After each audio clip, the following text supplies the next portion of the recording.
আসসালামু আলাইকুম everyone, welcome to coding with দাদা। তো গত লেকচার ভিডিওতে কিন্তু আমরা অ্যারিথমেটিক অপারেটর নিয়ে কাজ করেছিলাম। এই লেকচার ভিডিওতে কিন্তু অ্যারিথমেটিক অপারেটর সাথে ফ্যামিলিয়ার যেটা আমাদের অ্যাসাইনমেন্ট অপারেটর মোটামুটি ফ্যামিলিয়ার, কিন্তু একটু পার্থক্য আছে, সেই ব্যাপারটা আমরা একটু দেখবো।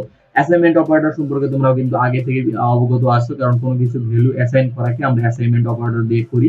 তো এটা আমরা দেখি একটু পাওয়ার পয়েন্টে গিয়ে যে আসলে কি কি অ্যাসাইনমেন্ট অপারেটর আছে। দেখো, অ্যারিথমেটিক অপারেটরের মধ্যে কিন্তু অ্যাসাইনমেন্ট অপারেটর পাঁচটা, প্লাস মাইনাস, তারপরে ডিভিশন, মাল্টিপ্লিকেশন, মডিউলাস। ঠিক আছে, কিন্তু এখানে একটা জিনিস অ্যাড আছে, সেটা হলো ইকুয়াল চিহ্নটা। ঠিক আছে, অ্যাসাইনমেন্টে কিন্তু ভ্যালুটা অ্যাসাইন করার জন্য ইকুয়ালটা আমাদের প্রয়োজন হয়। তো এটার আমরা বলতে প্লাস প্লাস ইকুয়াল থাকলে আমরা বলি অ্যাডিশন, মাইনাস প্লাস ইকুয়াল থাকলে সাবট্রাকশন বলি, এবং ডিভিশন প্লাস ইকুয়াল থাকলে ডিভিশন দ্বারা বোঝায় আমাদের মডিউল অ্যাসাইনমেন্ট অপারেটর। ঠিক আছে, তারপরে এটার এক্সাম্পল যদি আমরা দেখি, আমাদের plus x plus equal to, তাহলে এর অর্থ দাঁড়ায় x equal to x plus two. দেখো, তোমরা চিত্রটা ভালো করে বোঝার চেষ্টা করো, এটা কিন্তু খুবই সিম্পল, খুব বেশি কনফিউজ হওয়ার কিছু নাই। আমরা যদি এটা মাইনাসের ক্ষেত্রে দেখি, আমরা এরকম করে থাকবে x মাইনাস ইকুয়াল টু, তাহলে অর্থ দাঁড়ায় x equal to x minus two. এরকম করে আমাদের মোটামুটি মাল্টিপ্লিকেশন এর ডিভিশনটাও এরকম করে আমাদের কাজ করে। ঠিক আছে, তো আমরা এখন দেখব দুটো ভেরিয়েবল ক্রিয়েট করে আমরা সেটা কিভাবে এক্সিকিউট করা যায় আমাদের নেটবিনস থেকে, সেটা আমরা দেখব। ঠিক আছে, তো আমরা মোটামুটি আমাদের এই যে একটা নেটবিনসে চলে আসছি। আমি নতুন করে একটা প্রজেক্ট তৈরি করে রেখেছি, তোমরা সময়ের জন্য আমি আগে করে রেখেছি, তোমরা এখন করে রাখতে পারো। ওকে, তো আমরা যেটা করব, দুটো আমরা জানি যে কোনো কিছু অ্যাসাইন করতে হবে ভেরিয়েবল। তো আমরা দুটো ভেরিয়েবলের নাম লিখবো, দুটো ইন্টিজার টাইপ ভেরিয়েবল লিখবো। তাই আমরা ডাটা টাইপ দিলাম ভেরিয়েবল ইন্টিজার, তারপর একটা নাম দিলাম হলো ধরো এ, এবং এটার একটা ভ্যালু দিলাম, ধরো 50, এবং ইন্টের বি নাম দিলাম হলো ধরো তোমার 60। ঠিক আছে, 50 বা 60। এখন আমরা যেটা করবো, আমরা কিন্তু এখানে দেখলাম যে আমাদের যে অ্যাসাইনমেন্ট অপারেটর কিন্তু পাঁচটা আছে টোটাল। ঠিক আছে, এই পাঁচটা অপারেটরের আমরা মোটামুটি পাঁচটাই কোড করে দেখবো যে আসলে কিভাবে কি রেজাল্ট আসে, এবং এইটা কিভাবে কি প্যাটার্নে কাজ করে। ঠিক আছে, তো আমরা আবার চলে গেলাম আমাদের নেটবিনসে গিয়ে আমরা লিখলাম হলো এ প্লাস ইকুয়াল বি।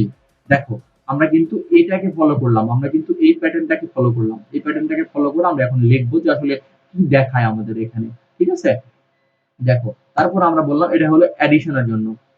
এখানে হলো আমরা শাউট লিখে আমরা এটাকে ট্যাপ করলে আমাদের প্রিন্ট চলে আসবে। তার আমরা লিখলাম হলো এ এর ভ্যালুটা আমরা এখানে পেয়ে যাব, তাহলে এখানে আমরা পাস করে দিলাম হলো এ। দেখো, তারপরে এটাকে যদি আমি একটু কপি করি, ঠিক আছে, একটু কপি করে নিলাম, কপি করে আমি ক্ষেত্রে দিয়ে দিলাম বাকি আরো 3 4। ঠিক আছে, এটাকে আমি করে দিলাম মাইনাস। দেখো, মাইনাস করে দিলাম, এটাকে করে দিলাম হলো মাল্টিপ্লিকেশন, এটাকে করে দিলাম ডিভিশন, এটাকে করে দিলাম হলো মডিউলাস। দেখো, আমরা কিন্তু পাঁচটা অপারেটর যেটা আছে, পাঁচটা অপারেটর এগেইনস্টে কি কি আসবে রেজাল্ট, এটা দেখার চেষ্টা করবো। পাঁচটা অপারেটর কিভাবে কাজ করবে অ্যাসাইনমেন্টের, এটা আমরা এখন দেখবো। ঠিক আছে, তো এটার অর্থ কি দাঁড়ায়, এটার অর্থ আমাদের দাঁড়ায় হলো, দেখো এটার অর্থ কি দাঁড়াচ্ছে আমাদের, আমরা হলো এ প্লাস বি দাঁড়াচ্ছে। ঠিক আছে, আমরা এটা কিন্তু অর্থ কি দাঁড়াচ্ছে, দেখো আমরা এটা যদি দেখি তাহলে আমরা এখানে কি বুঝবো, এটার অর্থ দাঁড়াচ্ছে হলো এটার সাথে এটা যোগ হবে। ঠিক আছে, তো এরকম সেম এস আমরা এটার অর্থ দাঁড়াচ্ছে হলো, এটার অর্থ দাঁড়াচ্ছে ধরো আমার এটা ইকুয়াল টু, সরি এটা মাইনাস হবে, এটা আসবে। ওকে, তারপরে এটার আমাদের আমরা এখানে কমেন্ট দিয়ে দিলাম তোমাদের বোঝার সাথে, তোমাদের বুঝতে পারো, অনেকে কনফিউজ লাগতে পারো, এই জন্য আমি জাস্ট এটাকে এইভাবে একটু বুঝিয়ে দেওয়ার চেষ্টা করতেছি। ঠিক আছে, সেম অ্যাজ তুমি বাকিগুলো দেখতে পারো। তো এখানে আমরা এটাকে মডিউল করেছি,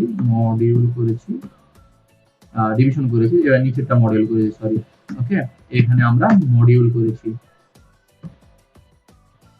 এখানে আমরা মডিউল করে দিয়েছি।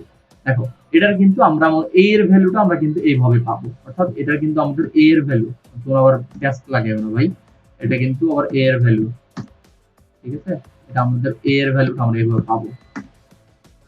আমরা যে শর্টকাটটা লিখলাম এটা একটা ফুল দিয়ে দিচ্ছি আমি এখানে, আমাদের যাতে বুঝতে সুবিধা হয়। ওকে, দেখো, আমরা যদি এখন এটাকে প্রিন্ট দেই তাহলে কিন্তু আমরা প্রথমে কি পাবো, এ সমান সমান এ প্লাস বি।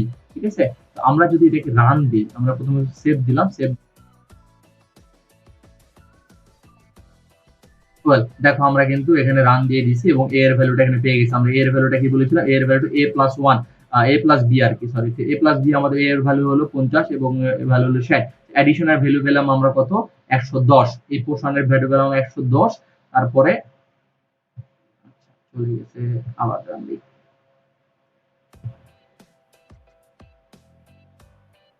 দেখো তারপর আমরা a মাইনাস b এর ভ্যালু পেলাম হলো 50, ঠিক আছে।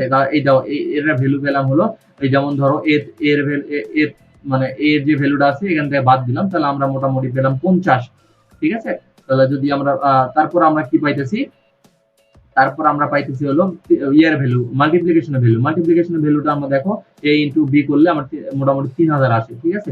50 প্লাস 30, 50 প্লাস 60 গুণ দিল আর কি। তারপর আমাদের পাইতেছি হলো, আমরা করতেছি হলো মডিউল ভাগ করে দিতেছি, ঠিক আছে। তাহলে আমরা যদি এটাকে ভাগ করে দিই, তাহলে আমরা পাইতেছি হলো 50 এবং আমাদের ভাগ ফল পাইতেছি হলো মডিউলাস পাইতেছি হলো আমাদের মোটামুটি 50, ঠিক আছে। তো মোটামুটি আমাদের কিন্তু প্রজেক্টটা ঠিক আছে, ঠিক আছে। তো আমরা মোটামুটি শিখে গেলাম যে কিভাবে অ্যাসাইনমেন্ট অপারেটর কাজ করে, অ্যাসাইনমেন্ট অপারেটর কিভাবে লিখতে হয়, অ্যাসাইনমেন্ট অপারেটর ফুল ফর্মটা কিভাবে বোঝায়, সেটা কিন্তু আমরা বুঝে গেলাম। এখন পরবর্তী ভিডিওতে আমরা অ্যাসাইনমেন্ট অপারেটর নিয়ে ভবিষ্যতে আরো প্রোগ্রামে আরো এক্সিকিউট করার চেষ্টা করব এবং পরবর্তী ভিডিওতে দেখা হচ্ছে আমাদের রিলেশনাল অপারেটর নিয়ে, ঠিক আছে। তো till then, see you soon, আসসালামু আলাইকুম।